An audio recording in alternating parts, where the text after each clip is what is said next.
Esse ciclo de webinar está com o apoio do ADR Brasil, nosso instituto, Pepperdine Caruso School of Law e Resoluto, tendo como título expoentes do webinar, expoentes da resolução de conflito.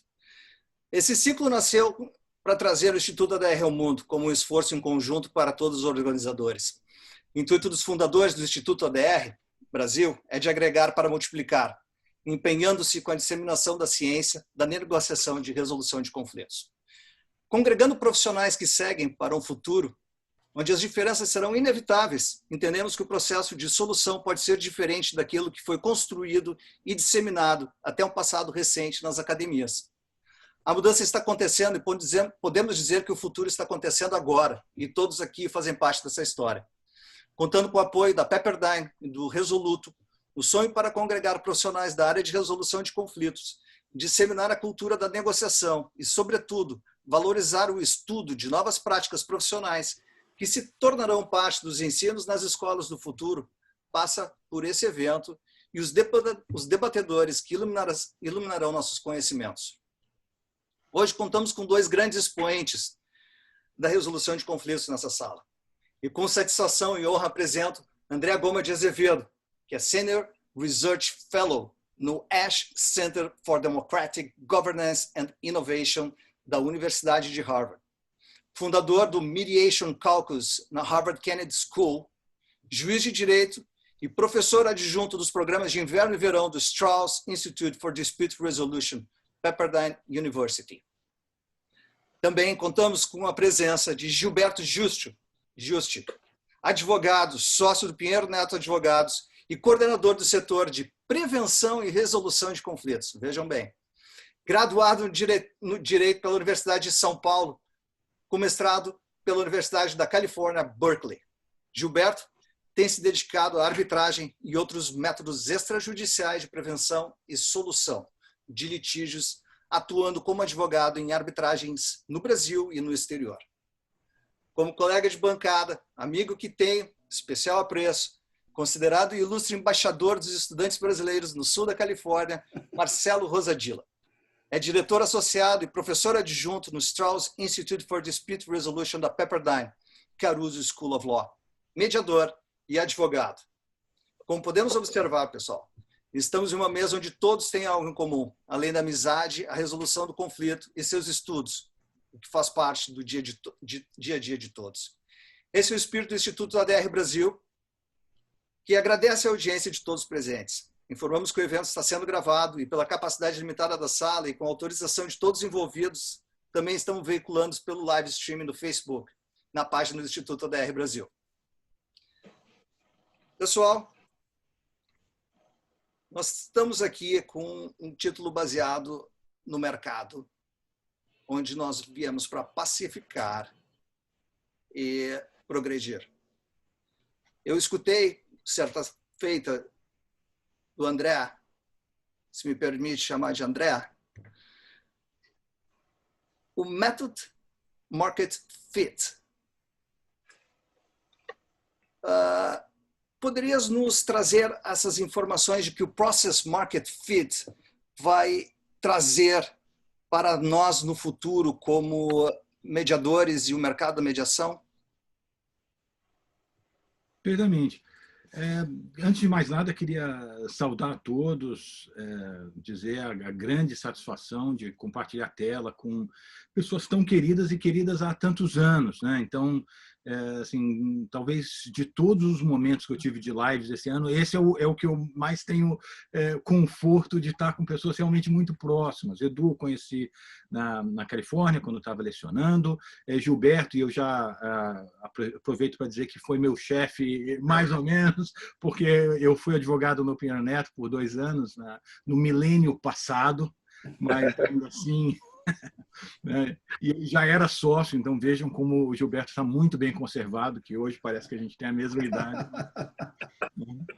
E o Marcelo é um amicíssimo, um amigo muito querido, assim, que eu posso contar nos dedos aquelas pessoas que eu tenho tão próximas a mim, realmente. Então, uma grande satisfação e poder conversar sobre um tema tão precioso também.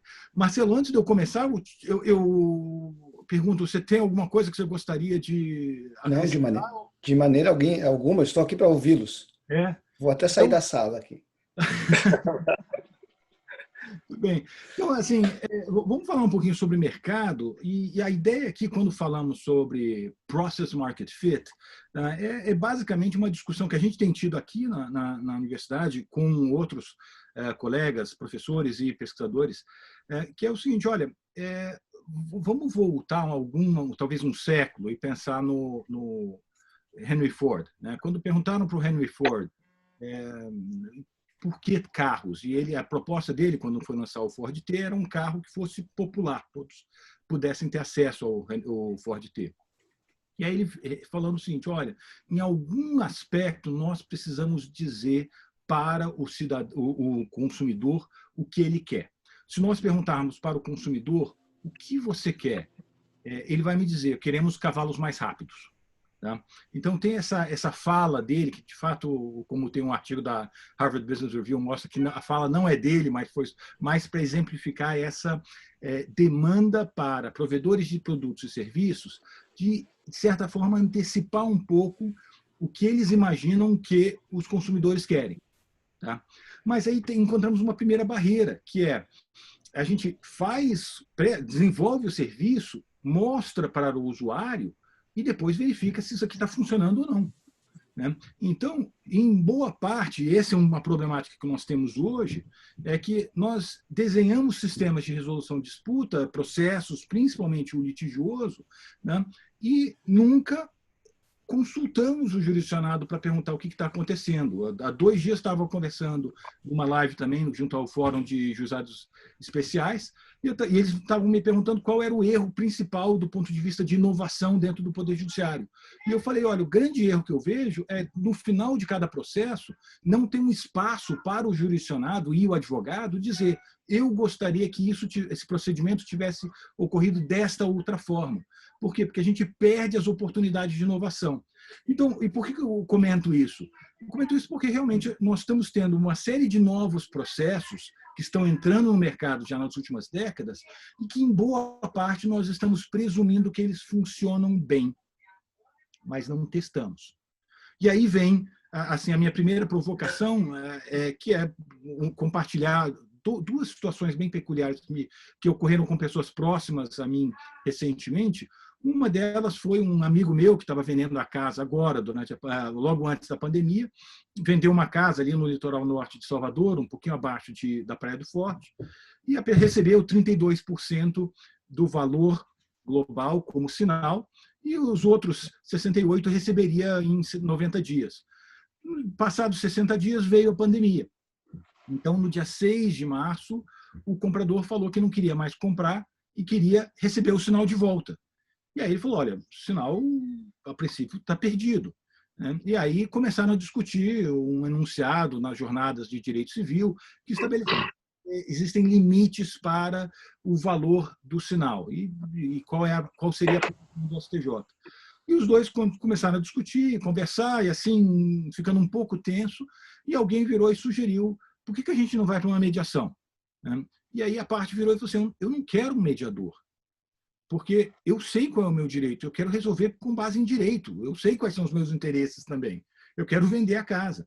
Então, curiosamente, o que ele sugeriu foi, vamos chamar um terceiro advogado que vai poder antecipar a posição do STJ, uma pessoa conhecida, um professor de uma federal, uma boa universidade, né, que vai poder sinalizar e a gente aceita essa solução. Né? E eu achei aquilo muito curioso. E a outra história foi de até a secretária executiva aqui do Ash Center for Democratic Governance, que, saindo de uma reunião, falou, olha, nesse conflito, eu não quero ter um mediador, porque eu fiz negociação no meu MBA, ela tem um MBA aqui de Harvard, eu fiz negociação aqui no meu MBA, eu não preciso que alguém me facilite a negociação, isso eu faço bem, eu só quero que alguém diga para ele quais são as obrigações e os direitos que essa pessoa tem.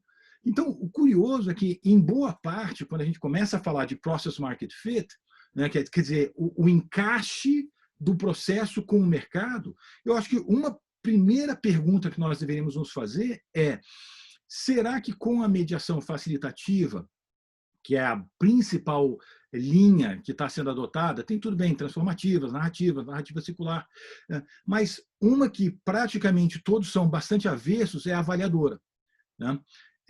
Será que nós estamos fazendo muito parecido com o que o Ford fez, que é, olha, eu vou primeiro entregar o carro e depois perguntar, e será que a gente está perguntando?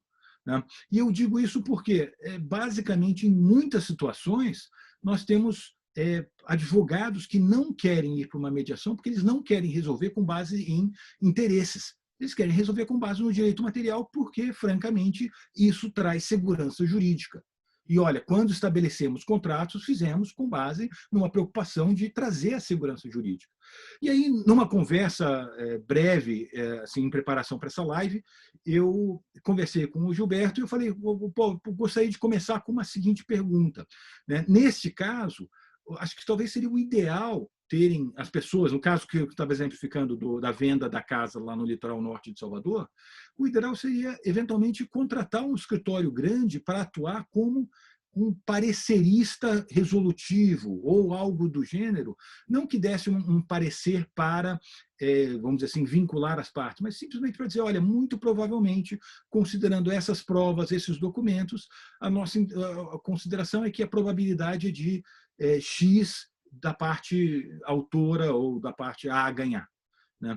E basicamente, a preocupação seria, será que nós não estamos subdimensionando o mercado de resolução de disputa quando tiramos algum componente de direito material dos processos autocompositivos?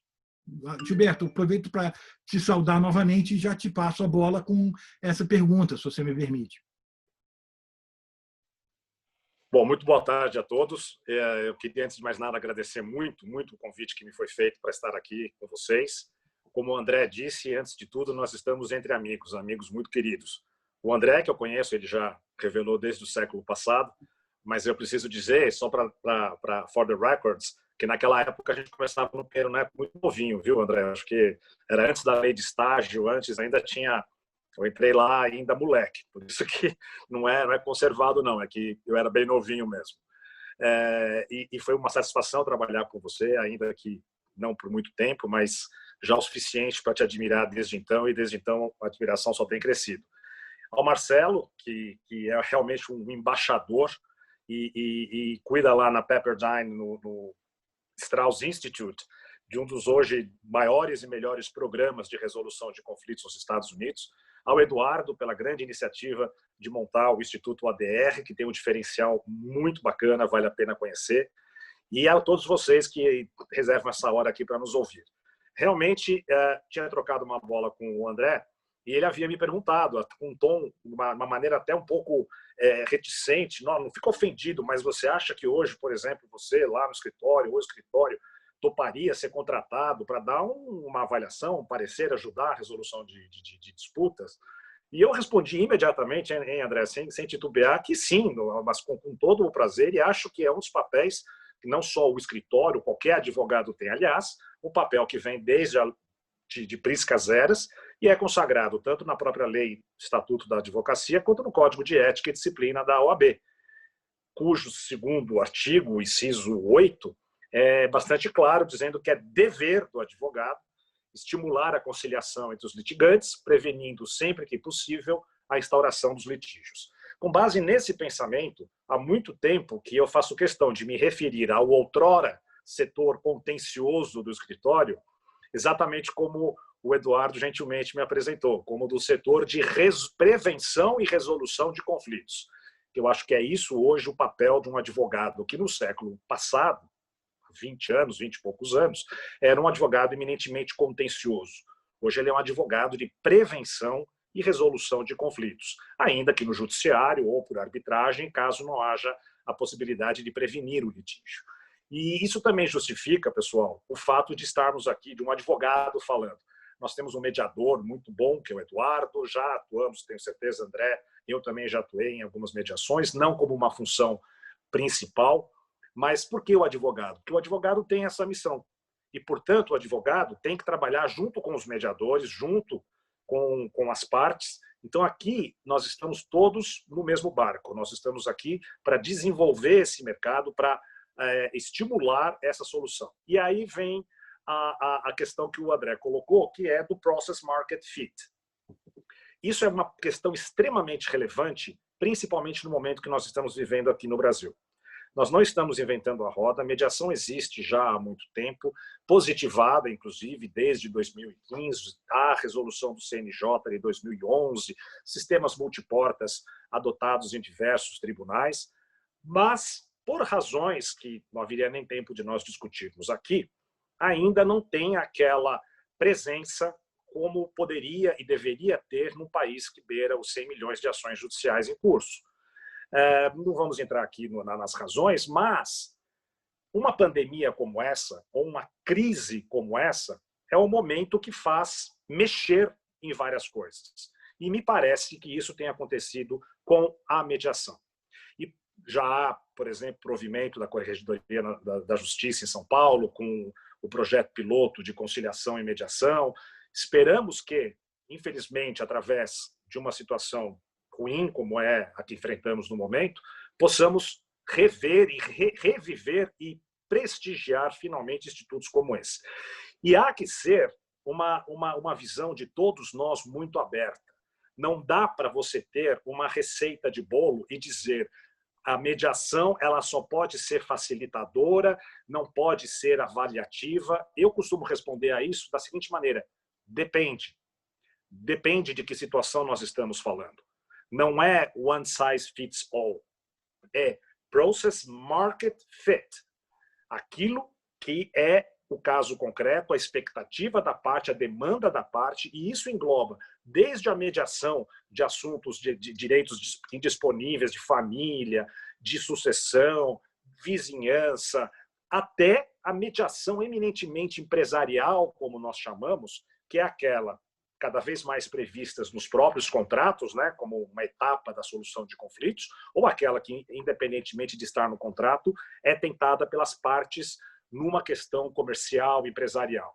E isso simplesmente pelo fato de que o cliente hoje ele busca, além a parte, ela busca, além dos velhos objetivos de produzir resultado, reduzir custos, rapidez, aumentar a eficiência, há uma demanda hoje muito grande por reduzir riscos e aumentar certezas. Então, se nós pegarmos o espectro, se nós colocarmos numa tabela o quadro geral dos meios alternativos de solução de disputas, nós temos dois extremos. Nós vamos desde máximo controle do resultado pelas partes. Qual é? A negociação direta. Aí você tem várias etapas até o mínimo controle do resultado. Qual é? Basicamente, uma decisão judicial ou uma decisão arbitral. Pessoal, nesse meio, nesses dois extremos, cabem diversas modalidades e tipos de método de resolução de conflitos. Então, uma mediação, ela é eminentemente facilitativa em determinado tipo de disputas, em transformativa, de família e tudo mais, até, por que não, uma mediação avaliativa, se assim for desenhado como a melhor solução para o caso concreto, muitas vezes até previsto, como eu falei, no próprio contrato. Então, André, terminando, eu acho que nós estamos no momento em que tudo isso há de ser reavivado e consolidado, desde que nós tenhamos essa noção realmente de que nós temos que é um process market fit. Respeito, admiro, pretendo fazer também diversos cursos de mediação que nós temos no Brasil, mas com essa ideia de que eu não quero sair do curso dizendo, não, mediação só pode ser facilitativa. Não, se nós limitarmos isso, nós não estaremos atendendo à demanda e à preocupação do mercado. Nós estaremos vendendo o carro para perguntar depois. Acho melhor realmente nós sabermos antes das demandas e process market fit. Portanto, André, terei muito prazer se alguém quiser me contratar para dar um parecer absolutamente isento quando a análise do direito material envolvido for essencial para a gente atingir o resultado. André. E um detalhe muito interessante, que é, eu conversando com o Marcelo até em um determinado momento, já tem alguns anos isso, na Califórnia, 90% das mediações são avaliadoras. Tá? 10% são facilitadoras. E, naturalmente, em outras áreas, como família, boa parte passa a ser mais facilitador, ou esse percentual aumenta muito, não sei se chega a mais de 60%.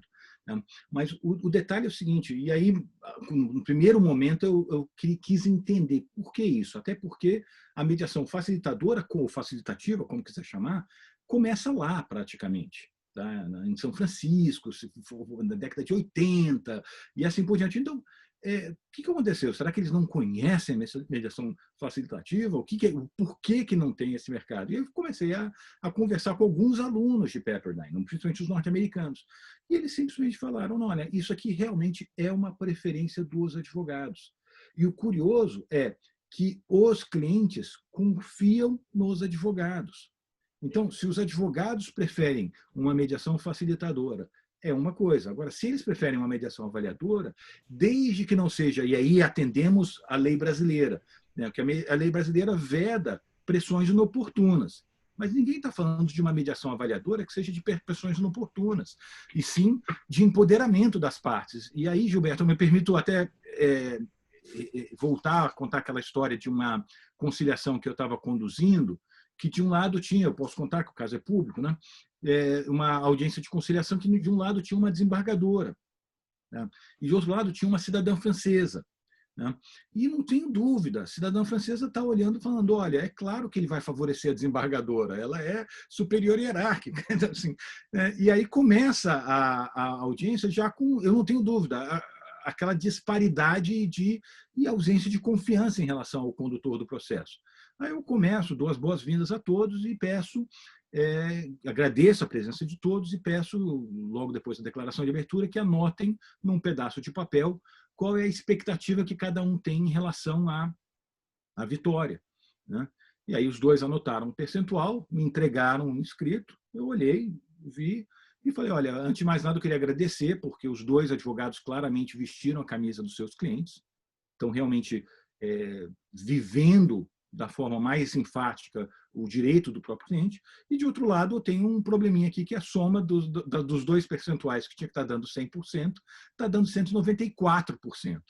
Né? E isso daqui, de um lado, mostra esse aspecto positivo, que o advogado tem que se apaixonar pela causa do cliente. Tá? Mas, por outro lado, significa que se a pessoa não está olhando aquela questão com uma precisão até matemática, ela pode estar deixando dinheiro na mesa, pode estar perdendo uma oportunidade de fechar um acordo justo. E quantos de nós já não vimos isso na vida profissional? A pessoa oferece 7 milhões e diz, não, isso é muito pouco, e lá na frente percebe que foi mais do que ela conseguiria. Né? Então, esse componente aí foi o que eu comentei com eles. Olha, primeiro, eu gostaria de sugerir que os dois conversassem com ou um professor de uma federal ou um advogado experiente que possa simplesmente dizer o valor. E aí, a partir daí, negociarem. E, curiosamente, 3 semanas depois, fecharam um acordo.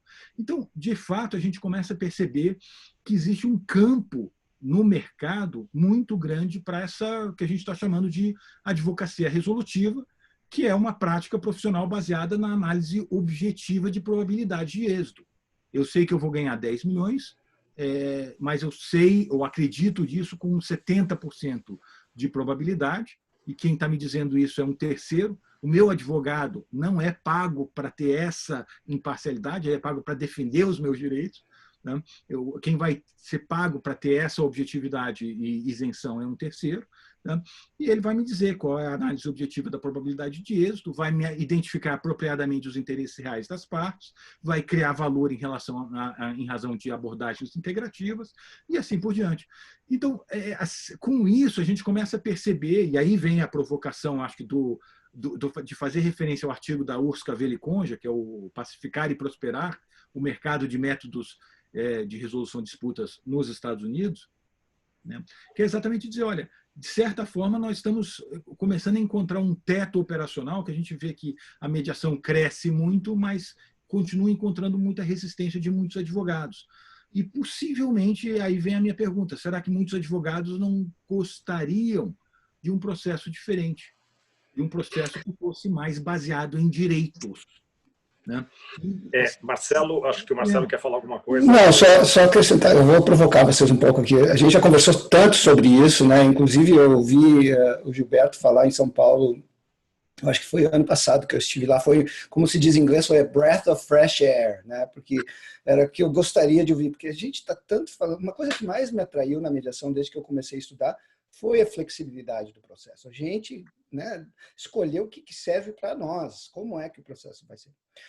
E quando eu vejo isso sendo engessado, me vuelve louco, não? Me deixa passado. Então, eu estou vendo algumas perguntas que estão passando no chat e algumas delas vêm em direção a o que seria essa mediação avaliativa. Seria como um árbitro? Então, eu passo a bola para vocês. Como é que vocês explicariam o que é essa mediação avaliativa? Eduardo, você quer falar alguma coisa?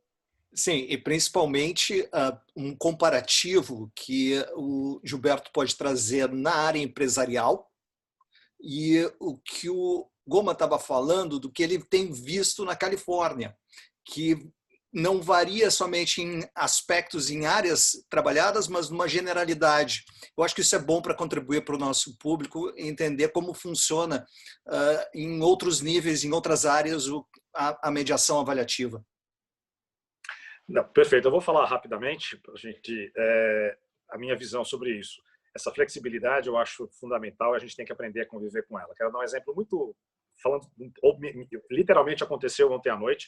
Eu recebi uma mensagem de um grande amigo meu, colega de faculdade, um amigo muito querido que é professor na Universidade de Araraquara, falando assim para mim: Giba, a gente está numa discussão enorme aqui na classe, querendo saber se é permitido o caucus na mediação no Brasil. Ah, que interessante. Juro, ontem, de verdade, aconteceu ontem. É permitido? É legal? Pode ter na mediação o caucus? Caucus, gente, é aquela reunião, principalmente numa mediação avaliativa, ou mesmo na facilitadora, que se combina do mediador se reunir em separado com uma parte e com outra, tudo combinado, tudo acertado. E a minha resposta para ele falou: claro que é possível, depende. De novo, né? Não tem receita de bolo, não é one size fits all. No fórum, por exemplo, nas arbitragens sobre o Sejusc e mesmo nas arbitragens sobre os auspícios do judiciário, isso também acontece. Claro que há os mais puristas dizendo: mas então desfigura a mediação, porque isso invariavelmente mina a confiança da parte, porque não sabe exatamente o que o mediador está ouvindo da outra. Gente, você pode, obviamente, ter uma mediação em que as partes podem firmar um termo de mediação ou estabelecer a priori quais são as regras e que não haverá caucus, mas pode haver caucus e muitas vezes ele é fundamental. Então, minha resposta veio para ele e falei: olha, não é ilegal. Não, porque tem um aluno aqui dizendo que no curso que fez no Brasil não pode. É isso que nós temos que nos livrar, gente. São dessas amarras que nós temos que nos livrar. Eu falo da avaliativa com um pouco de conhecimento, porque antes de uma mediação na qual eu era advogado, que aconteceu há 12, 13, quase 15 anos, um contrato em que o meu cliente achava que devia ganhar receber 80 milhões e a outra parte não só não devia pagar os 80 milhões, como ainda tinha que receber 20. Então nós tínhamos um gap de 100 milhões de reais. São os 12 anos. E eu já queria ir direto para a arbitragem. Não tinha nem cláusula disso. O jurídico interno da empresa, que tinha feito o curso nos Estados Unidos, provavelmente tinha feito o Pepperdine, porque ele era uma pessoa muito brilhante, falou: não, vamos tentar uma mediação. Eu, confesso, contra a vontade, nós vamos perder tempo. E aí sempre fizemos um termo de mediação, nomeamos alguém que tinha um professor que conhece o direito material e definimos que ela seria avaliativa. E aí entra já, para aproveitar tudo uma pergunta só, o que o André vinha dizendo. Eu ainda advogado do século passado, apesar de já ter sido nesse século, mas ainda com uma mentalidade um pouco mais atrasada, eu fiquei meio louco da vida, porque eu estava pensando: que avaliador sou eu, já avaliei, eu já disse para o meu cliente qual é a chance de sucesso dele, quanto que ele pode, quanto não pode perder, para que eu vou ter um bis in idem aí, alguém que vai falar. Então, existe, em primeiro lugar, esse tipo de vaidade, esse tipo de: eu já disse para o meu cliente como é que é a situação, não preciso de mais alguém avaliando. Então, tem esse problema, sim, que é uma questão Mas aí é que está. O cliente tem que entender que o advogado já fez a avaliação e, obviamente, o advogado, apesar de ser realista, ele está usando todo o arsenal que ele está imaginando para ganhar daqui a 5, 6 anos. Você tem que trazer isso ao valor presente. E, nesse momento, o advogado não tem, muitas vezes, essa isenção de fazer esse fluxo de caixa descontado e trazer para presente. Portanto, um terceiro, um avaliador é importante, sim. Bom, enfim, já tô me estendendo. Um mês, o termo era para um mês na mediação. Eu fui, aos poucos, ganhando confiança. Ao final do mês, prorrogamos por mais um mês e, antes que se completasse o terceiro mês, fechamos um acordo. Eu digo que, nesse dia, eu vi a luz, eu fui convertido para a mediação, e foi uma mediação avaliativa. Por quê?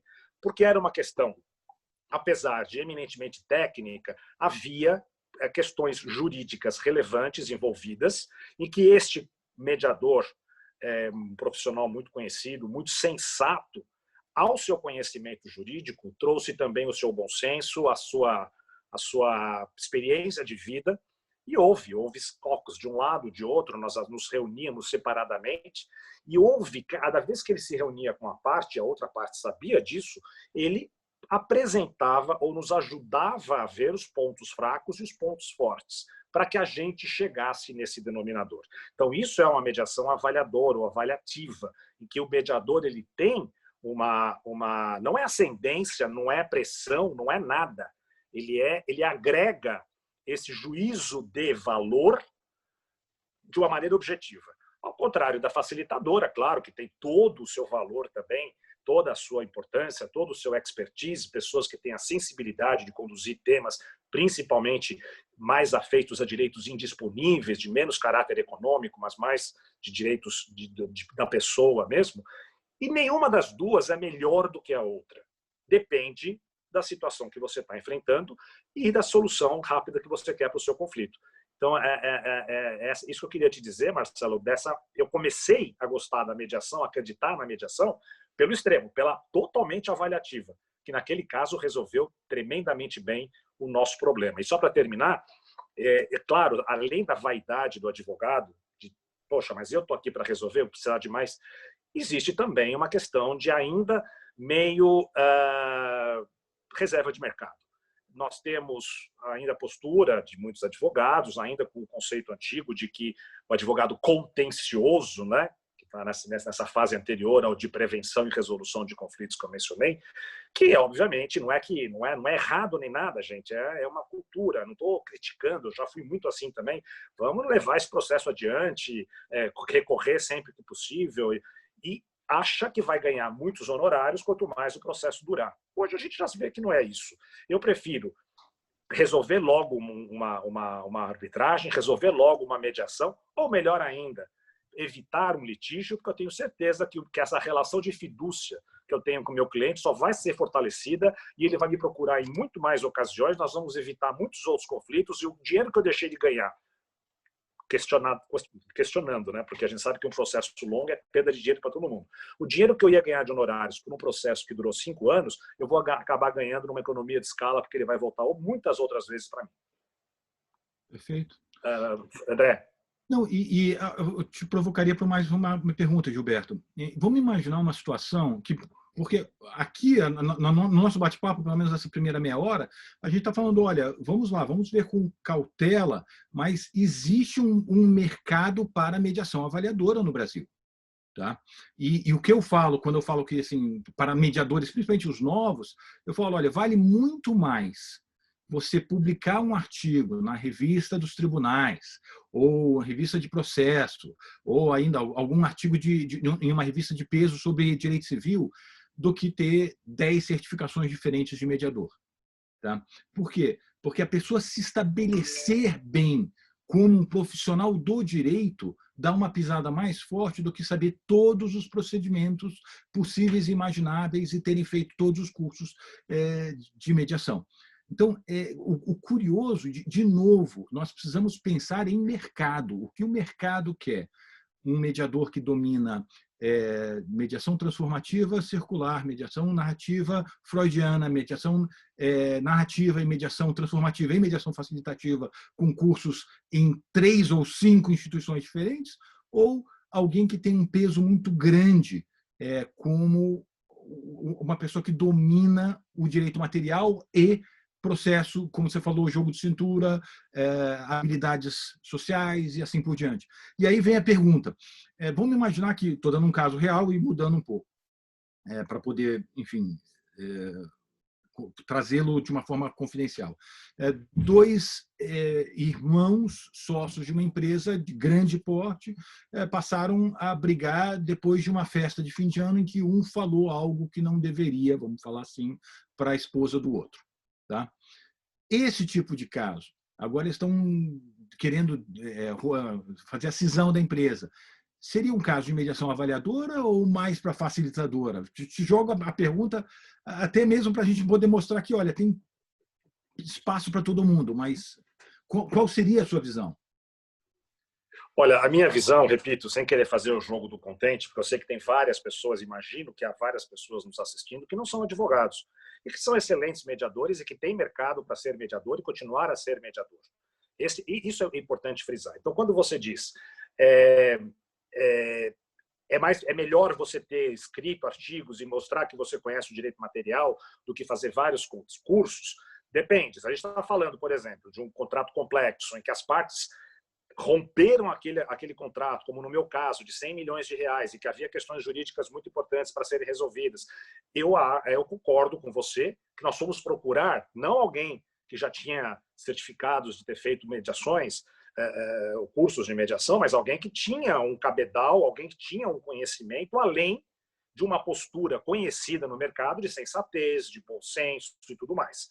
Agora, não é tudo assim. Você tem, por exemplo, esse caso que você me conta, eu não vejo que seria uma mediação facilitativa, porque a origem do problema, muito provavelmente, a não ser que eles tenham depois confusões técnicas sobre apuração de haveres, dissolução parcial, seja lá o que for, mas até o motivo que levou a isso, muito provavelmente, pode sugerir um mediador ou uma mediadora, não necessariamente com o conhecimento de liquidação de haveres, apuração de haveres, mas que entenda a conotação de uma disputa que teve, infelizmente, uma origem familiar, pessoal, que vai desembocar numa apuração de haveres, que depois pode deixar para a mão de um perito, pode deixar na mão de um técnico, fazer um cálculo. Mas esse é um caso, por exemplo, que provavelmente eu pensaria, a princípio, numa mediação facilitadora ou facilitativa. Por quê? Porque se eu começar já discutindo a cisão em si, a separação em si, eu vou estar atropelando a origem do problema e eu não vou conseguir uma boa solução, porque eu não tratei do conflito como um todo. Então, aí, talvez, uma pessoa conhecida no mercado, sem necessariamente ser um especialista no direito material em questão. André. Deixa eu jogar uma outra bola para o André. Fascinante essa conversa, é uma conversa para mim tão óbvia, né? Mas uma coisa que eu acho também importante da mediação é que ela é flexível até mesmo em um processo de mediação. Em outras palavras, mesmo que a gente tenha escolhido um mediador avaliativo, dentro daquele mesmo processo, ele, por ter sofisticação e entendimento e etc., ele vai entender que agora é melhor ser mais facilitativo e lidar com outro tipo de questão dentro dessa mediação. Então, eu estou vendo várias perguntas e eu vou ter que jogar para vocês. Não é uma pergunta muito tranquila, não. Mas como fazer no Brasil para que se mude essa consciência, essa percepção do engessamento da mediação? O que vocês acham que deve ser feito para a gente mudar esse tipo de mentalidade? Eu vou colocar meus 2 cents aqui para complementar com o Marcelo. Boa parte do nosso público aqui tratam-se de mediadores que também atuam na esfera judicial. E eu quero trazer, porque evidentemente nós temos que tratar de um assunto que é, de certo modo, quente e comer pelas beiradas. Mas como ser avaliador no judiciário? Ou só sendo facilitador é o que é o ideal? Enfim, tem uma pergunta aqui nesse sentido eu gostaria de trazer, e se vocês gostariam de abordar, eu já sei qual é a resposta, nós conversamos a respeito disso, ela pode ser curta e não levar muito tempo, por favor. Perfeito. Eu faço, Gilberto, se você me permite tomar a frente nessa pergunta, porque eu acho que eu tenho que fazer um meia-culpa aqui. Tá? Então, quando eu saí do escritório para entrar na magistratura foi exatamente porque eu queria trabalhar mediação judicial, depois de ter tido contato com juízes do TJDF, que são pessoas maravilhosas, amigos até hoje, e falei, pô, eu acho que eu quero trabalhar desse lado do balcão. E o que a gente não queria era ver o conciliador dando opinião do direito sem ser consultado ou sem ser perguntado. Então, isso aqui acho que é uma premissa de mediação avaliadora que é fundamental. Uma coisa é esse amigo meu, que já sabe qual é o direito, ele acredita que tem direito a entre 25% e 30% do valor global do contrato para retenção como sinal, né? E ele quer simplesmente de alguém com muita pisada sinalize qual é o percentual entre um e B, entre A e B. É só isso. Então, ele quer escolher a pessoa e quer confiar na pessoa. Então, a partir do momento em que eu escolho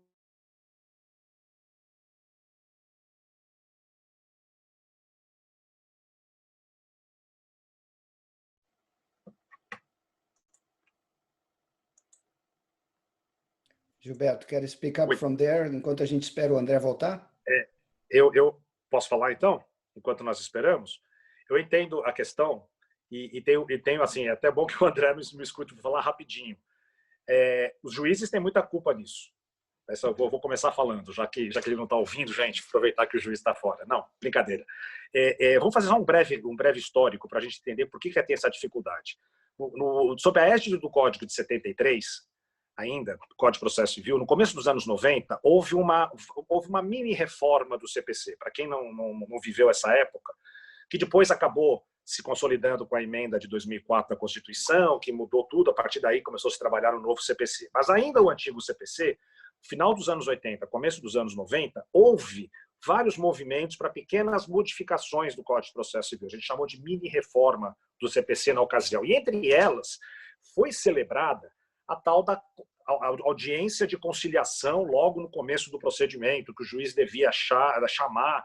Eu me recordo muito bem que aquilo foi assim um primeiro...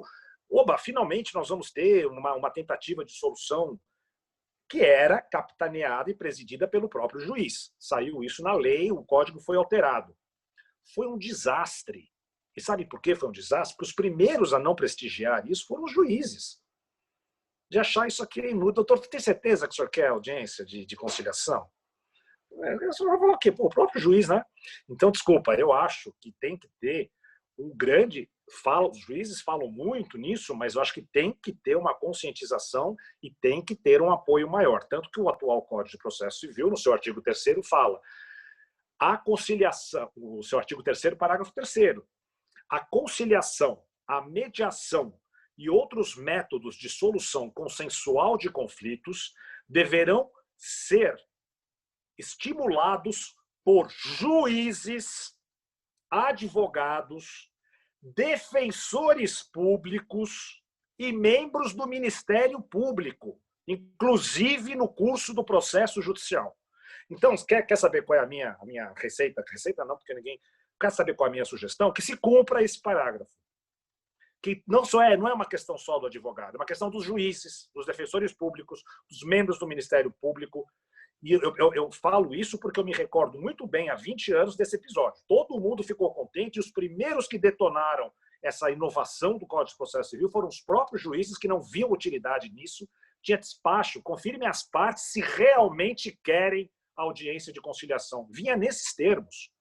Então, não sei se o André voltou, eu já falei um pouco mal dos juízes, acho que não sei. Mas, então, pessoal, sinceramente, como desenvolver isso? Chamando todo mundo à sua responsabilidade. Não está na mão só do advogado, está na mão do juiz, está na mão do Ministério Público, está na mão da Defensoria Pública, está na mão das instituições, entende? Então, acho que assim, agora, por exemplo, saiu o provimento do TJ, do Projeto Piloto de Conciliação e Mediação. A gente vê juízes ridicularizando aquilo. Isso nunca vai dar certo. Isso nunca vai dar certo. Está lá no provimento, conclamando, o corregedor, conclamando, olha, pede-se aos juízes que na parte da manhã aceitem fazer a audiência, que é uma audiência online, não sei o quê. Pergunta quantos juízes já se propuseram a fazer isso. Eu sei porque eu tenho amigos juízes. Então, gente, é uma questão de todos. É uma questão de todos. advogados, mudando essa mentalidade que eu falei, e a OAB, vou me permitir falar também, porque eu fui do tribunal da OAB durante 7 anos, a OAB tem que abrir também os olhos para isso, não está roubando trabalho de ninguém, não está tirando honorários de ninguém. O Poder Judiciário, que tem que pegar uma iniciativa dessa da Corregedoria da Justiça e cobrar dos juízes que ela seja atendida, dos defensores públicos, que quando tem que aparecer, nem aparecem nas audiências que tem que aparecer. Então, é um problema de todo mundo. Acho que é bom de deixar isso claro, né? Desde que todo mundo cumpra o seu papel. Artigo 3º, parágrafo 3º do Código de Processo Civil. Essa é a minha sugestão. Agora, no curso do processo judicial, dá para ter uma mediação avaliativa? Por que não? De novo, the process market fit. O juiz não tem que se sentir ofendido, como o André estava começando a dizer, espero que ele vá dizer depois que isso melhorou, mas que o juiz não queria ninguém palpitando no caso. Enquanto a gente usar esses termos, palpitando, enxerido, a gente não vai adiante, porque a gente acha tudo do ponto de vista negativo. É alguém que está se metendo, é alguém que está palpitando, é alguém que está tumultuando. Enquanto não perder essa impressão aí de terceiro que está só para atrapalhar, a gente não vai adiante. E outra, tem uma questão que eu vou terminar. Tem uma questão também que é muito sensível, e obviamente não vai dar tempo de discutir aqui, são os honorários. Quer dizer, você, eu estou aqui, sou juiz, estou não sei o quê, de repente vem um mediador aqui, soube que ele ganhou a maior grana para... Tem esse ponto também. É uma questão que eu acho que não vai dar para a gente entrar aqui, porque já estamos daqui a pouco terminando, e começar a falar, a gente tem que terminar. Mas também questão de honorários. É uma questão que acaba afetando isso. Aí entra a vaidade, entra, né? Mas será justo que o mediador... Acho que o mediador que faz um bom trabalho, seja ele advogado, não advogado, que consegue resolver um conflito, tem que ser muito bem remunerado, sim. Podemos, assim, dar discussões, se é por hora, se é por sucesso, obviamente. Aí eu vou fazer um webinar só disso. Mas tem que ser. E os juízes têm mais a que aplaudir. Acontece um pouco como aconteceu com a arbitragem. O André já voltou, não? Ainda não. Então, só terminar. Porque a arbitragem, na verdade, é mais a minha praia, né? Eu tô realmente me encantando com apesar de ter sido convertido, ter visto a luz há 12, 13 anos nesse caso, realmente a minha praia é mais a arbitragem. Também, quando a arbitragem começou a se consolidar, nós apanhamos muito, porque os honorários dos árbitros, a gente sabe que arbitragens de maior vulto, os árbitros ganham bastante. E havia aquela, obviamente, que o juiz falava, estou aqui sentado o dia inteiro, fiz concurso e tal. É um percalço que nós vamos ter que passar agora, nesse momento que está acontecendo com a mediação que aconteceu com a arbitragem. Um momento de consolidação, um momento, né? Também tem esse aspecto mais mundano, falamos assim, né? Mundano no bom sentido, de honorários. É isso. Eu acredito que o André está entrando agora aqui, mas justo. Eu só queria trazer uma informação que tem também uma juíza na plateia e diz que também existe muito por parte dos advogados uma certa resistência à conciliação ou até mesmo à mediação. Então, simplesmente aqui para dar voz a todos aqui, existem os dois lados, nós entendemos e é da natureza humana. André, que bom te ver de volta aqui. Por favor. Queridos todos, eu fiquei sem internet aqui, estou nos Estados Unidos e o meu serviço simplesmente parou. Depois eu descubro o que aconteceu. Eu estou conectando com a internet do celular. Obrigado por ter nessa altura do campeonato um celular ao bolso e poder resolver esse intercurso. André, o Gilberto veio com uma complementação, aproveitando que tu tinha saído. Eu acredito que terias mais alguma informação para passar, tu estavas no meio da tua fala, então, por favor, tu te encaminhando no retorno. Eu lamento ter perdido a fala do Gilberto, depois quero muito retornar a ela. Mas o ponto central aqui, Eduardo e Gilberto, é que, de fato, nós estamos pensando e construindo tá? Em torno de necessidades que o próprio mercado está sinalizando para a gente. Então, sim, o mercado quer mediadores facilitadores ou facilitativos? Quer muito, mas quer muito também mediadores avaliadores. Tá? E esse mediador ele não pode ser um intruso, a pessoa que começa e já inicia dando a sugestão de qual o valor para fechar. Não, os advogados precisam confiar nesse mediador a ponto de ter o rapport, ter o vínculo necessário para que aquele terceiro venha, ofereça um determinado valor e aí se encerre dessa forma. Né? Então, deixando muito claro, o exemplo que o Gilberto deu foi excelente. Né? Os dois escritórios, os dois advogados ficaram em contato com um mediador que era uma pessoa muito sênior, muito bem conhecida, com uma pisada muito forte, muito conhecedora do direito material, e, em função disso, as partes aceitavam as sugestões e as percepções. Então, quando a gente fala de mercado, que é a temática central do que a gente está discutindo hoje, e aí jogo de volta para você, Gilberto, será que existe mercado para mediação avaliadora para uma pessoa de 25 anos, 29 anos? Ou será que esse mercado é realmente para pessoas mais sêniores? Mas ainda assim existe um grande mercado para advogados em processos híbridos ou mesmo avaliadores? Marcelo, André, desculpa.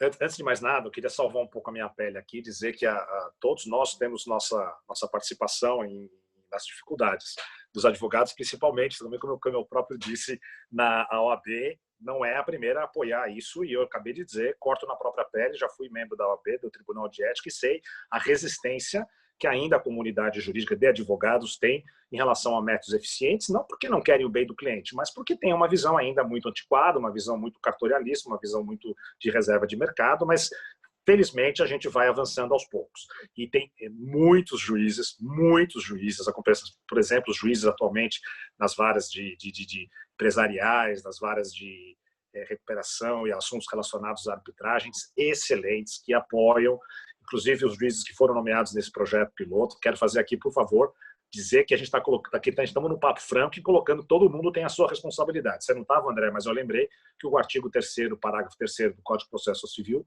traz a regra. A conciliação, desculpa repetir, gente, só para o André. A conciliação, a mediação e outros métodos de solução consensual de conflitos deverão ser estimulados por juízes, advogados, defensores públicos, membros do Ministério Público. É uma responsabilidade de todos nós. Só para deixar isso claro. Mas que os advogados ainda têm muito a fazer, inclusive para acreditar nesse método, não há dúvida nenhuma de que precisa. Desculpa, André, agora... Não. Eu concordo contigo. Agora, eu acho que a nossa responsabilidade como um todo é voltando ao Process Market Fit. Então, naquele caso que eu peguei, não fazia sentido encaminhar para uma mediação facilitadora. Eu precisava mandar para um outro advogado, para alguém que virasse e só botasse uma pedra em cima.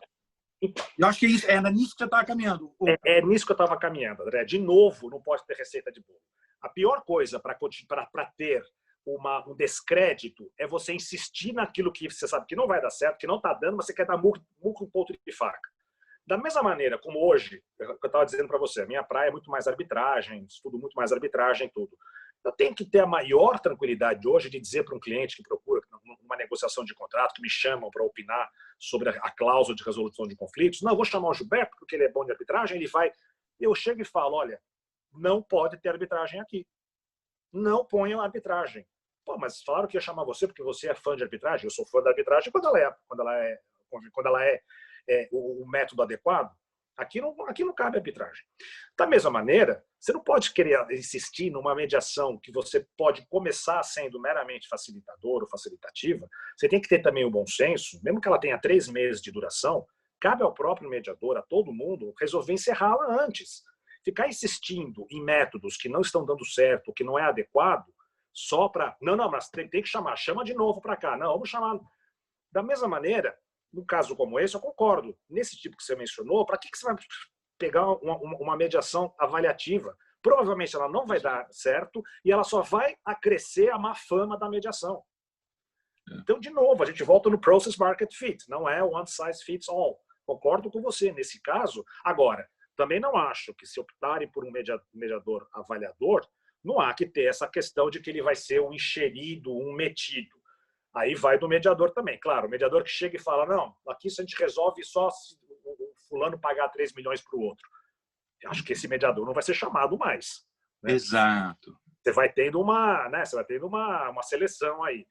E agora, também a atuação dele como avaliador, por outro lado, se é bem conduzida, ainda que no curso na pendência do processo judicial, se for bem conduzido, pode dar sim resultado. E ele não terá sido um enxerido, um inoportuno. Gilberto, desculpa, André. Só dizer, Gilberto, que o Process Market Fit também funciona para o mediador. Não é só para avaliação, para facilitação, mas para o mediador também, para o profissional. Gente, a gente quer ver a mediação ganhar crédito. O próprio mediador tem que saber quando ele não pode fazer ou cortar O que adianta ficar forçando?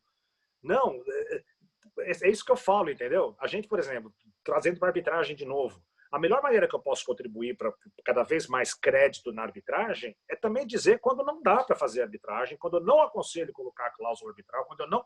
E com o mediador é a mesma coisa. Se o mediador sabe que a coisa está caminhando, ele tem que abrir para as partes. Não adianta ficar insistindo em coisas que depois só vão atuar em detrimento do próprio instituto. Então, o market fits all também é para o mediador, é para todos os atores de um processo de mediação. Eu estava fazendo, antes de ser interrompido pela Xfinity, um meia-culpa aqui que eu queria encaixar aqui, Gilberto, que é o seguinte. Lá atrás, não só com a Resolução 125, mas também com a lei de mediação, tá? A gente estava muito discutindo o problema da autocomposição do Poder Judiciário. E o grande problema da autocomposição do Poder Judiciário eram muitas ingerências inoportunas de conciliadores que queriam sugerir soluções antes de fazer instrução. Tá? Então, francamente, a ideia era exatamente nunca ter isso. Tá? Então, quando lá atrás a gente começava a dizer nos próprios treinamentos, gente, esses treinamentos são de mediação facilitadora. Por quê? Porque a gente não quer que aqueles conciliadores façam avaliação. Basicamente porque os próprios advogados não queriam aquilo. Eles não queriam, nenhum advogado quer se sentir pressionado para fechar um acordo. E voltamos para esse encaixe de processo em relação ao mercado, o Process Market Fit. Né? E aí, por isso que na Resolução 125, nos anexos e na própria lei de mediação, se sinaliza que não pode haver pressões inoportunas. Sim. Mas uma coisa é dizer que não pode haver pressão inoportuna. A outra coisa completamente diferente é dizer que não pode haver mediação avaliadora. Né? E, francamente, eu acho que um extremo é bem distinto até porque muitas vezes eu não sei nem se eu preciso chamar. Teve uma pergunta muito oportuna dizendo o que é a mediação avaliadora? Verdadeiramente vai definir do que os próprios advogados querem. Então, eu sento como advogado resolutivo, sento com a outra parte, começo a discutir e dizer, olha, vamos fazer o seguinte, você acha que cabe 30%, eu acho que cabe 25% em relação ao valor já pago. Tá? Vamos só levar para uma pessoa que vai poder ouvir, a gente vai apontar os vários perspectivas e ele vai trazer a opinião dele ou dela em relação àquele tema. Acabou. Então, percebam, os dois advogados confiam e querem aquele serviço customizado. E a palavra-chave aqui é customização, não padronização, né? Que é o grande problema dos dogmas que a gente tem em direito.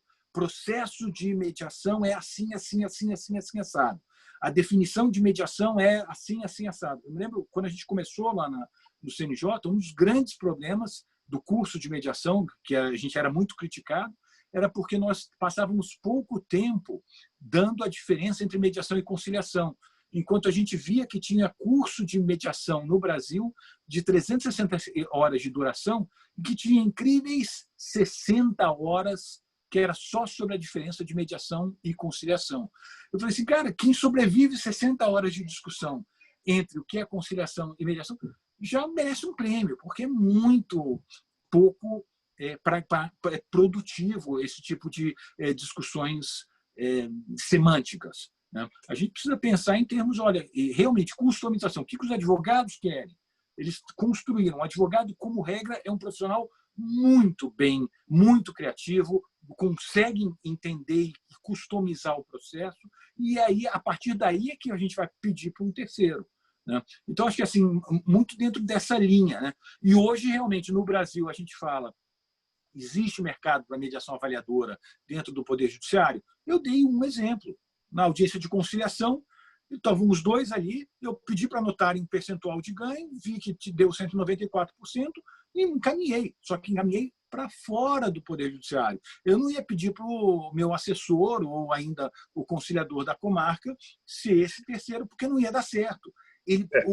O terceiro precisa ter confiança dos advogados. Eu sei que você tem um ponto interessante aí, Gilberto. Não, eu tenho, na verdade, eu queria 2 comentários, porque primeiro, a gente, quando fala de mediação avaliativa, avaliadora, a gente pensa só no valor, no número. O mediador, ele te ajuda também a ver os seus pontos fracos da sua posição, quanto você, o que só para lembrar isso aqui para o pessoal, né? Ok, numa demanda mais simples, numa reclamação de consumidor, não estou querendo menosprezar reclamação de consumidor, mas quanto que o produtor o fabricante vai devolver ou não, você pode ter uma questão mais só de valor, mas em muitos casos, esse, por exemplo, que eu mencionei, a avaliação foi só dos 80 e dos 20. É todo um arcabouço, toda uma reflexão sobre os seus pontos fortes e fracos, os seus, né, para se chegar a uma composição. Só para lembrar, obviamente estou falando meio óbvio, mas vai muito além do valor, né? Você tem a própria fundamentação da sua posição. O segundo comentário que eu queria fazer, lembrando, agora me ocorreu uma imagem aqui, de novo eu vou me dispor com alguns aqui na sala, peço mil desculpas, não é a minha intenção. Mas você falando assim, eu pedi para o meu funcionário e tal, me lembrou, gente, a gente tá, live é para isso, né? A gente está com tanta live nesse período que a gente tem que lembrar de algumas coisas e contar algumas coisas diferentes. Pelo menos a minha percepção, que eu me lembrei. Você falou uma coisa que me veio uma imagem na cabeça, André. Quando as juntas de conciliação e trabalho, então, chamadas de juntas de conciliação e trabalho, ainda eram na Casper Libero, que era assim, ficava 2 em cada prédio, era um labirinto. E, obviamente, estagiário naquela época de contencioso, né? Na ocasião, se fazia de tudo, né? Inclusive do trabalho e tudo mais. E às vezes eu ia já recém-formado para a audiência, tinha vogal, já pulava em cima de você, não, porque a gente já fazia uma conciliação assim, assado. A gente odiava os vogais, desculpa, quem aqui é ex-vogal. Mas assim, você fala assim, caramba, é pressão mesmo, né? Você chegava e já pulava em cima. O que aconteceu? Desapareceu essa figura, porque ninguém... E oxalá nunca aconteça isso com conciliadores, porque se você tiver a ideia de que conciliador é aquele que você pisou no fórum, já pula em cima de você para não sei o quê, o fim não vai ser bom. Então tem que ter bom senso, tem que ter atuação, os juízes têm que avaliar como é que estão se portando aqueles conciliadores que estão sob sua jurisdição e tem que ter cautela, gente. A gente precisa pensar no futuro. Não adianta querer chegar no fórum, já encontrar aquela pessoa com baita crachá, assim, conciliador judicial, que vem em cima de você oferecendo. Não pode ser assim. Não dá para ser assim. A gente precisa... Nós estamos no momento de consolidar, nós estamos no momento de... Mais do que isso, que foi o grande desafio da arbitragem há 20 anos. Ganhar a confiança das partes no Instituto. Não adianta nada... Quantos clientes já chegaram para mim? Gilberto, eu não quero mediação, porque eu soube que mediação não apita nada. Ele vai ficar lá olhando para uma parte, para outra, ficar ouvindo, para alguém para ouvir, eu não preciso. Caramba, não é isso. Quem te falou que é só isso? Quem te falou que tem que ser assim? É nisso que a gente vai avançar. Então, assim, eu concordo com você, acho que dá para ter no judiciário, na pendência de uma demanda judicial, inclusive uma mediação avaliativa, desde que não seja dessa maneira como você falou, alguém que chega lá querendo pressionar ou impor. Aí acabou, aí vai é o fim. Tocando nesse ponto, Gilberto, eu queria trazer aqui uma conversa que eu tive com o professor Arnoldo Valdi, que é um amigo, uma pessoa muito querida, porque eu tenho profunda admiração. E é uma pessoa assim, adoro também, acho ele uma cabeça fantástica. Ele é sensacional. Sensacional. Uma das conversas que a gente teve, que foi muito interessante, ele virou para mim e falou assim, ô Goma, por que árbitro recebe tão mais do que o mediador? né? E a gente está tocando o tema da nosso bate-papo, que é o mercado, né? Ele virou e perguntou, por que o árbitro recebe tão mais que o mediador? Eu falei, olha, professor, eu não sei, eu tenho uma hipótese, que antes de ser árbitro, é um profissional, e normalmente é um profissional da advocacia muito bem estabelecido. Então, o valor de hora do árbitro não é o valor de hora do árbitro, é o valor de hora daquele profissional. Então, a pessoa que já tem mais do que um doutorado, já é uma pessoa que já se estabeleceu, ou honoris causa pelo mercado, uma referência, né? Ou realmente tem muitos artigos publicados, tem um histórico de vida que traz uma pisada muito forte. E aí justifica um valor muito elevado de honorários de arbitragem. E hoje o que a gente vê no mercado de mediação é que tem algumas pessoas no Brasil que têm essa cara. Eu vou preferir não comentar nomes, porque senão fica parecendo que eu estou fazendo propaganda do mediador X, Y e Z, e que talvez não seja muito oportuno. Mas a gente tem bons mediadores no Brasil. Muitos deles têm essa pegada de um histórico profissional que demonstre não só um conhecimento processual, mas também um conhecimento de direito material, um conhecimento de fundo, ou em propriedade intelectual, ou em direito civil, direito empresarial e assim por diante, né? E aí, então, a pergunta que eu te jogo é o seguinte, vamos imaginar que a gente tem um mediador hipotético nos assistindo. Está com 35 anos de idade, tem 2 artigos publicados em direito e economia, análise econômica do direito ou direito civil, algum tema assim, que demonstre massa cinzenta.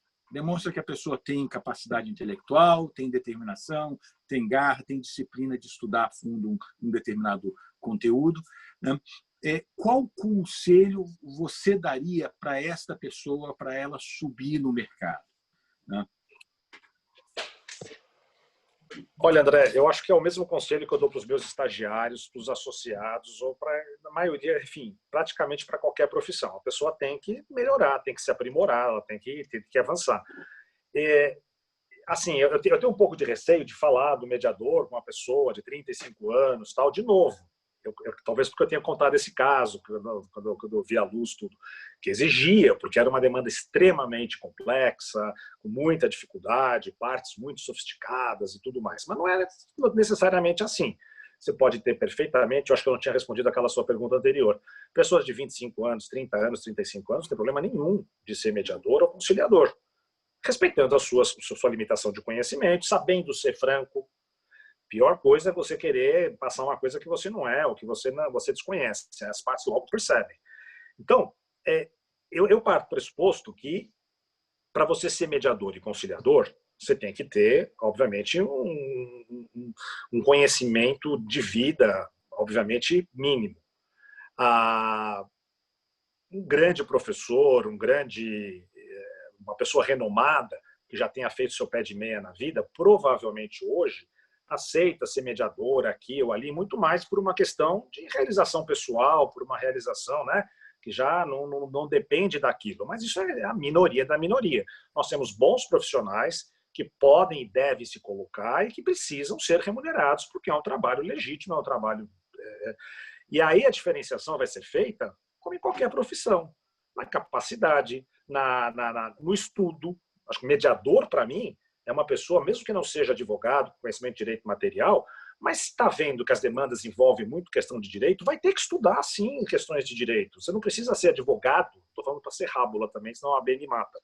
Mas assim, você não vai advogar, você é mediador. Mas a mediação exige conhecimentos jurídicos. Se você quer realmente crescer na carreira como mediador, você vai aprender um pouco. Você vai fazer curso online, que seja, de conceitos jurídicos. Você vai ler literatura, você vai... Não é? Então, assim, o conselho que eu dou é que eu daria, de novo, para os meus estagiários, para os meus associados, para os meus filhos. Eu conselho para os meus filhos. Não se limitem a ficar estudando aquilo que vocês aprenderam na faculdade. A vida é um constante aprendizado. E se você tem que aprender novo... Meu filho é consultor, ele trabalha em consultoria de negócios. Ah, pai, hoje caiu o negócio de hotelaria para mim, não entendo nada de hotelaria. Vai estudar hotelaria. para entender como é que funciona a marca no mercado de hotelaria. Então, André, não tem muito segredo, eu acho, meu amigo. É por aí. Os bambambãs não dependem muito de honorários, então, obviamente, estão aí, talvez, repito, muito mais uma satisfação pessoal, mas a grande maioria é uma profissão como outra qualquer que tem que se aprimorar para galgar o espaço no mercado. Perfeito. A tua posição em relação à diferença, a justificativa entre honorários do árbitro e do mediador seria semelhante a essa hipótese minha ou você tem algumas ideias diferentes? Não, eu acho que é por aí. Eu acho que assim, veja, vamos lá, a arbitragem, o que a mediação está passando agora, a arbitragem passou há 20 anos. Mas a gente foi realmente hoje a gente está até num cenário meio ruim, que é o winner, né, que a gente comentou aqui, que a gente tem um grupo pequeno de árbitros, um clubinho, né, que fica aquilo, a gente está querendo abrir isso, né, a gente está querendo abrir, e os poucos que tem estão ganhando muito, porque obviamente imagina-se que vai se dedicar muito, tem que escrever a sentença, tem que estudar, tem que dar audiências, tem que ter um procedimento muito mais longo. Mas eu acho que a mediação vai seguir no mesmo caminho, porque se você tem uma pessoa que começa a destacar como um grande mediador que consegue evitar o litígio, para mim essa pessoa merece receber provavelmente mais do que o árbitro. Mas a gente vai chegar lá. Muito bom. Marcelo ou Edu? Pois então, nos momentos atuais que nós estamos passando no mundo todo, mais um trampolim para pularmos mais longe no mercado da mediação, não somente da arbitragem, mas da mediação, porque os tribunais estão incentivando as mediações pré-processuais, o que vem, evidentemente, abrir um mercado muito interessante para os mediadores, mesmo que ainda seja incipiente, a tendência é que isso venha a aumentar e esse mercado venha a ser engajado pelos mediadores. Uma outra questão que eu gostaria de trazer aqui, antes de nós terminarmos, que eu vi pelos chats e pelas perguntas, que se tocam muito é com relação a como alterar esse padrão facilitativo para o avaliativo no momento que a maioria das academias vem trabalhando os mediadores na perspectiva do facilitativo. E aí fica, evidentemente, vamos dizer assim, falta a ferramenta e essa ferramenta, no momento que falta, pula-se para a imposição, que foi mencionado pelos debatedores. O que vocês poderiam nos trazer? Qual seria a mudança que estaria acontecendo no mercado acadêmico para que os mediadores venham a introduzir essa ferramenta no seu estojo de trabalho? Acadêmico, eu posso responder primeiro. Eu acredito então, que você vai ser mais voltado para o André.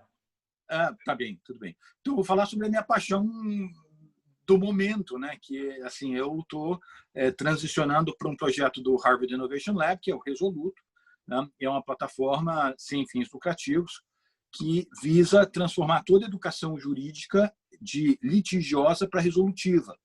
Né? E, no fundo, isso daqui, até nós entendemos que até agora, toda vez que se fala litigioso, a educação jurídica como litigiosa, ela seria necessária para poder tratar o direito material. É como se o não litigioso não trata direito material. Tá? Isso é um equívoco. Eu só posso negociar, até mesmo para saber qual é a minha zona de acordo possível, se eu sei quais são os meus direitos. Né? Então, é fundamental para o estudante saber bem os direitos que tem, o seu cliente, conhecer o direito material.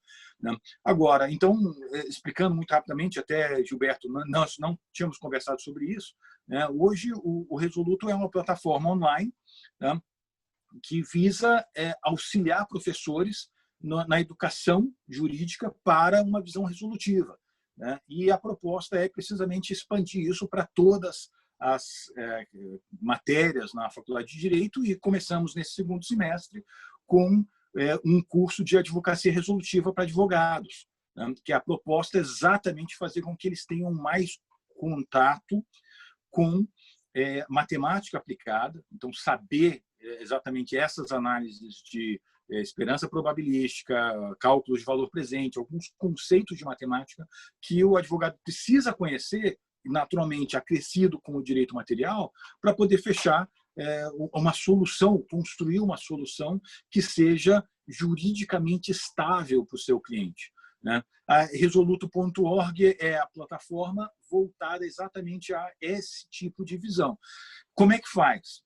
Como qualquer mudança social, é uma rede. Então, eu gosto muito de compartilhar.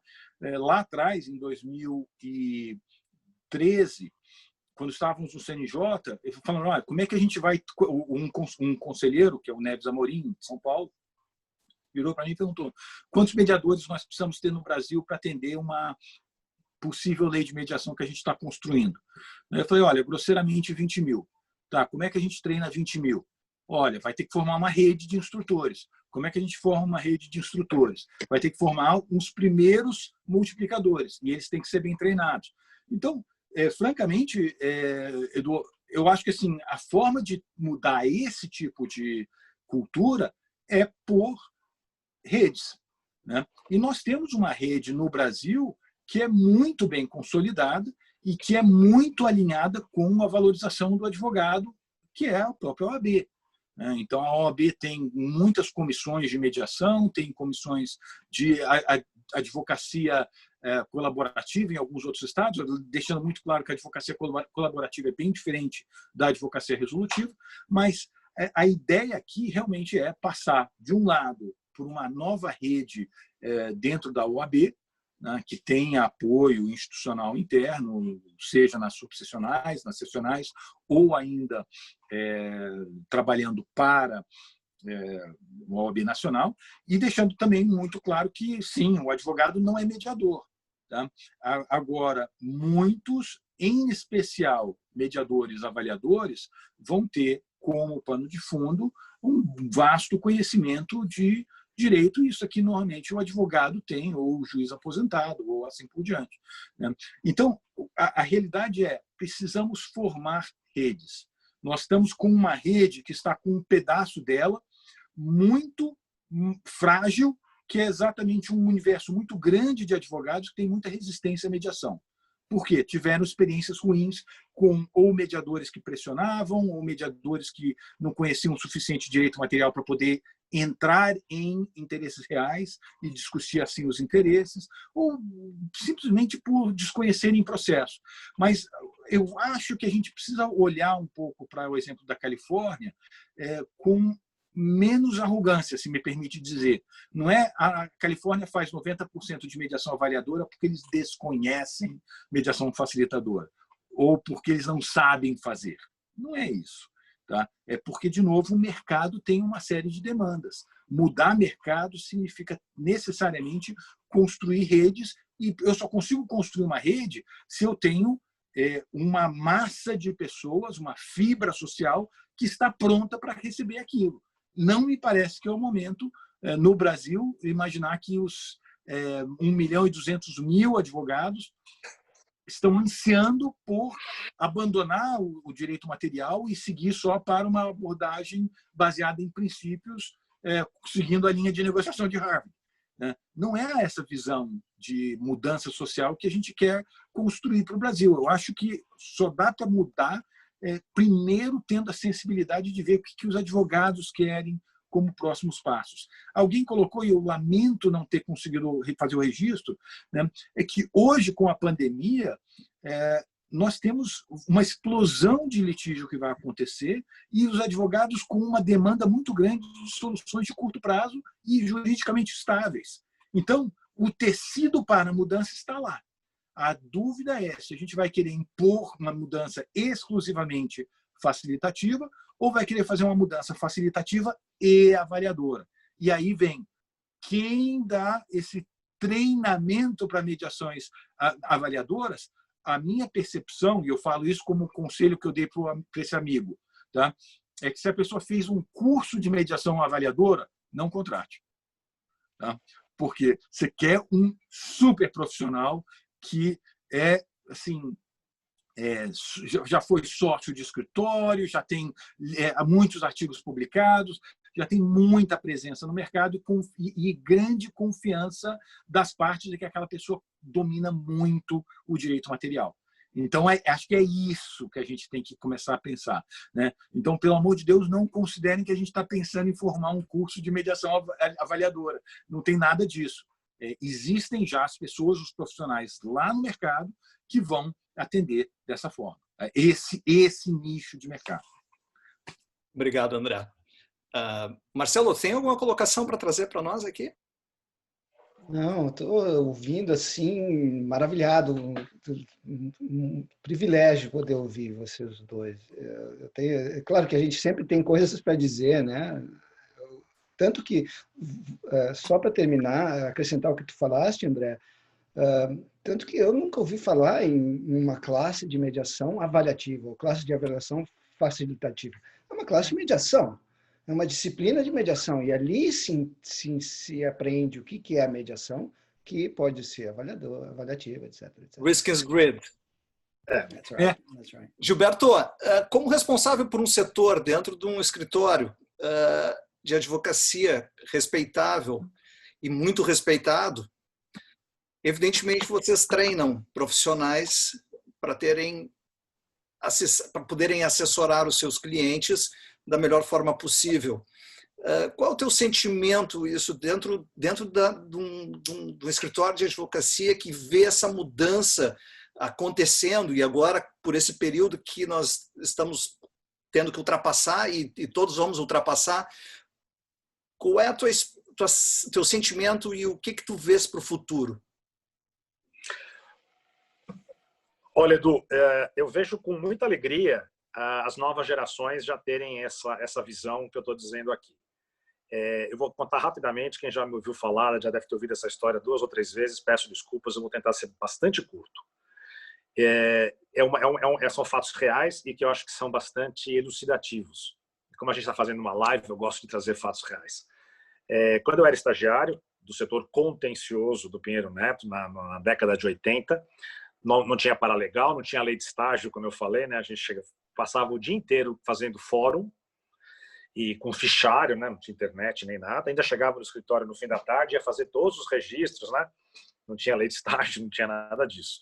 E nós, os estagiários da ocasião, os alunos, né? Principalmente os colegas de faculdade que trabalhavam em diferentes escritórios, nós tínhamos um acordo. Nós combinávamos, vamos tentar deixar a quarta-feira para o Fórum João Mendes. Então todo mundo ia se encontrar à tarde no Fórum João Mendes, às 3 horas, no café do 7º ou 8º andar. Acho que era 7º. Então eu fazia, por exemplo, segunda-feira fazia ABC, terça-feira fazia os fóruns regionais, a quarta era o João Mendes. E todo mundo, a turma grande que a gente tinha, todo mundo conseguiu deixar a quarta-feira para o João Mendes. E às 3 da tarde era sagrado, a gente tivesse ou não tivesse, descia correndo do 20º andar lá para o 7º, para o 8º, para ficar lá meia hora batendo papo com os amigos, os estagiários de diferentes escritórios. Eu me recordo que na ocasião tinha uma métrica para avaliar quem que era o gostosão da época, né? E a métrica era quem tinha visto o processo mais longo naquele dia, assim, ou naquela semana. Pô, você não faz noção, eu vi lá em São Caetano um processo que já dura 10 anos em primeira instância. Aí alguém virava, essa semana eu ganhei, Giba, viu que dura 11. Porque era assim, era uma métrica, né? Pô, o advogado está conseguindo enrolar o máximo que ele puder, né? O advogado devedor, que a gente tinha aquela ideia de que o advogado antigo falava, né? A ação é para sustentar mim, meu filho e meu neto, né? Aquela coisa toda. Passaram-se os anos, no começo dos anos 2000, depois da consolidação da lei da arbitragem, a Convenção de Nova York, tudo começaram a pipocar vários casos de arbitragem, eu comecei a ver que os meus estagiários e assistentes, quando iam comigo numa audiência ou num evento de arbitragem, a métrica já era outra. Falava assim, nossa, lá no escritório a gente acabou de terminar uma arbitragem que durou 24 meses. Aí você viu o outro se vangloriando, falou assim, não, isso não é nada, a gente conseguiu terminar uma em 20. Então você vê que a métrica muda, né? E o que eu vejo hoje, com uma grande satisfação, já são alguns profissionais jovens da área de resolução de conflitos, cuja métrica é o número de processos que evitaram. Nós conseguimos só esse ano, agora claro que o número é menor, mas a coisa vai... Esse ano a gente conseguiu pelo menos uns 4 casos evitar que fosse para a arbitragem ou para o judiciário. Imagina lá no escritório a gente trabalhou, fizemos... Então você vê, eu acho que essa é uma evolução e que felizmente as novas gerações, os novos profissionais têm essa consciência. Minha filha faz direito. E ela é absolutamente apaixonada por esse tipo de resolução de conflitos. Não porque o pai é da área, mas porque ela sabe que isso é o melhor. Isso é bacana você ver nessa nova geração. Eu acho que é isso que a gente tem que passar para os mais jovens, as faculdades têm que passar isso, sem qualquer demérito ao judiciário, sem qualquer demérito à arbitragem, que também está cheia de problemas. Não é porque eu faço mais arbitragem que eu acho a arbitragem o melhor sistema. Como eu falei aqui, muitas vezes eu falo para não usar a arbitragem, mas é essa evolução que a gente vê e que é muito alvissareira. E para terminar, eu queria só deixar a mensagem, eu vi algum comentário aqui rapidamente no bate-papo, que há um receio muito grande de se estigmatizar a mediação facilitativa, mediação avaliadora. Não é isso que a gente está falando. Não é isso.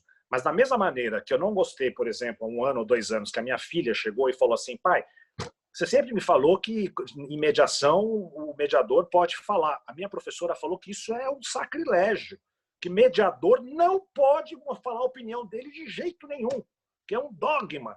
Pai, você me fala errado.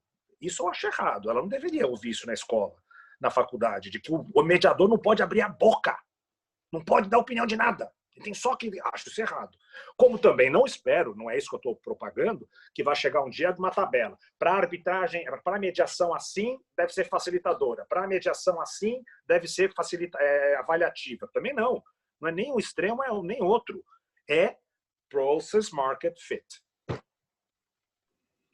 Perfeito. Não, é perfeita a colocação, Gilberto. Até mesmo tem um outro comentário dizendo, não, mas os mediadores são multidisciplinares. Se eles precisarem de alguém para dar uma opinião em relação ao direito, eles podem chamar. Tá? Que é um argumento muito rico. Né? Só que essa tua última fala, eu acho é a chave. Porque o que importa é o que o usuário quer. O usuário quer aquele mediador que seja um grande gestor de outros profissionais, que vá chamar um psicólogo, se tiver que desenvolver competências emocionais, que vai chamar um grande jurista para dar um parecer, ou algumas vezes eles já querem diretamente contratar aquela pessoa. Tá? Então, é muito importante que nós não sigamos o ponto do Ford no sentido de, olha, eu simplesmente vou entregar o Ford T, e tem outra fala dele que é deliciosa, né? Que perguntaram para ele, tá, podemos pintar o Ford T de outras cores? E ele falou, perfeitamente, desde que seja preto. Tá? Então, ele tinha essa cabeça, né? E assim, não é à toa, ele é um grande empresário. Então ele realmente queria entregar tudo mastigado para o consumidor e dizer tudo, esse é o carro que você vai querer comprar, só tem um modelo, não é à toa, não tinha o Ford T conversível, coupé, não, era um. Né? E aí, a partir daí, é que a gente começa a perceber que com a evolução de gestão do sistema, tá? De gestão, é que começa a entender a necessidade de ouvir o usuário.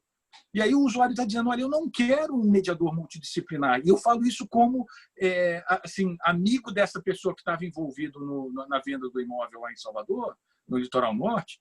Né? Não queríamos um mediador multidisciplinar, a gente só queria uma pessoa que entendesse muito de direito civil e que dissesse, é 27%, é 25%, é 13%.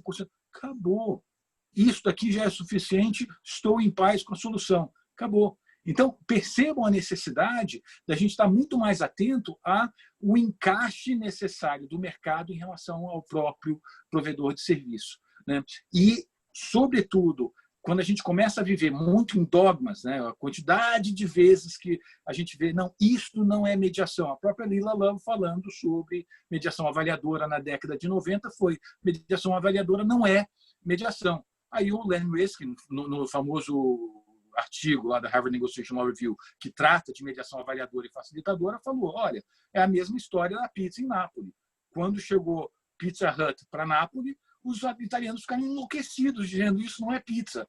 E ele falou, olha, tem massa de pão, tem molho de tomate, tem queijo em cima, vai para o forno.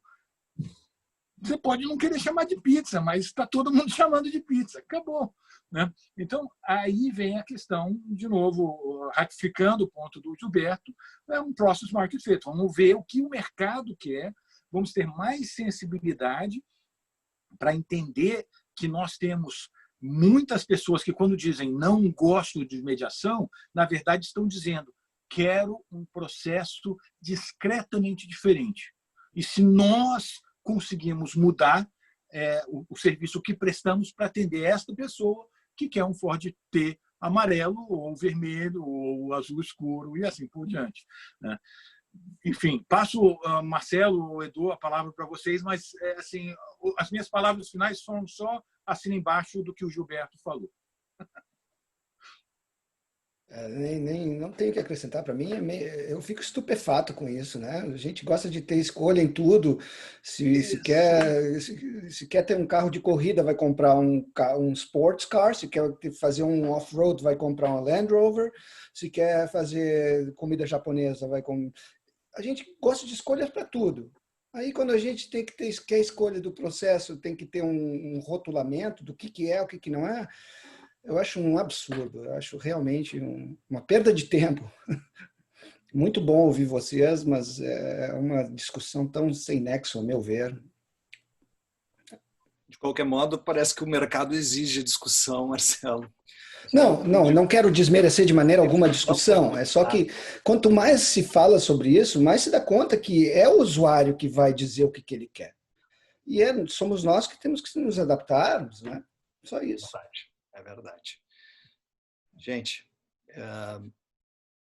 aqui o chat está rodando, mas eu só quero escutar vocês e sei que nós já avançamos da hora que nós tínhamos nos programado para conversar e eu só posso aqui, em nome do Instituto ADR, complementando aqui, Gilberto, eu faço parte de um time que é mais do que eu, nós temos o André Chaves Vasconcelos, nós temos a Daniela Kessler, nós temos o Ricardo Chaves Barcelos, nós temos o Ivan, nós temos o Paulo de Oliveira, é um time maravilhoso e sem eles e outros mais que estão por trás, nós não teríamos condições de chegar até vocês e podermos organizar esse ciclo de webinars expoentes da resolução de conflito, que é uma ação integrada entre o Instituto ADR Brasil, Pepperdine, Caruso, School of Law e Resoluto.